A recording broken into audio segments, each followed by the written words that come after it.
My wife, Sarah, and her sister, Lisa, always had a peculiar, almost predatory dynamic. I'd seen it before, but always dismissed it as sibling rivalry.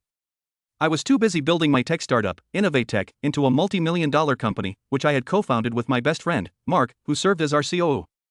For years, my life was a whirlwind of coding, negotiations, and late nights, all of which Sarah seemed to support. Or so I thought. About 6 months ago, things shifted.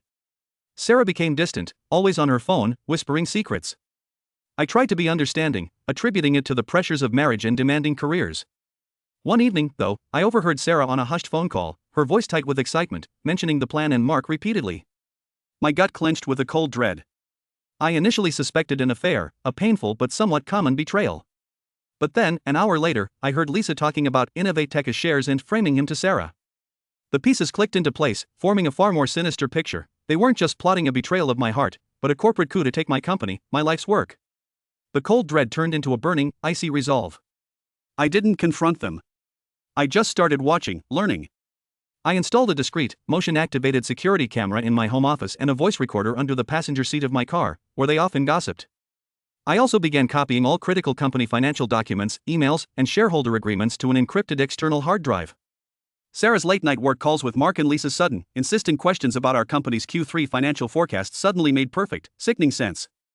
I maintained a facade of a slightly confused, withdrawn husband, making them believe I was oblivious, perhaps even spiraling into depression. It was the hardest performance of my life.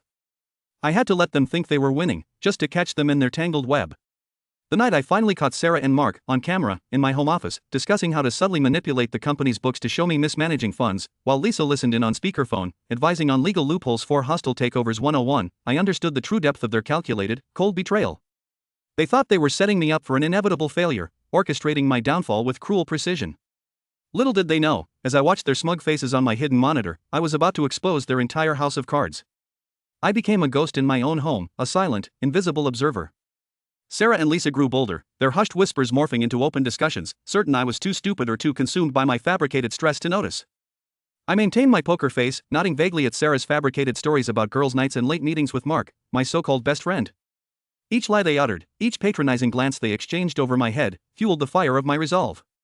I discovered Sarah had a hidden burner phone, stashed inside a hollowed-out book on her nightstand, filled with intimate messages to Mark and explicit, detailed plans to dilute my shares in InnovateTech and seize control.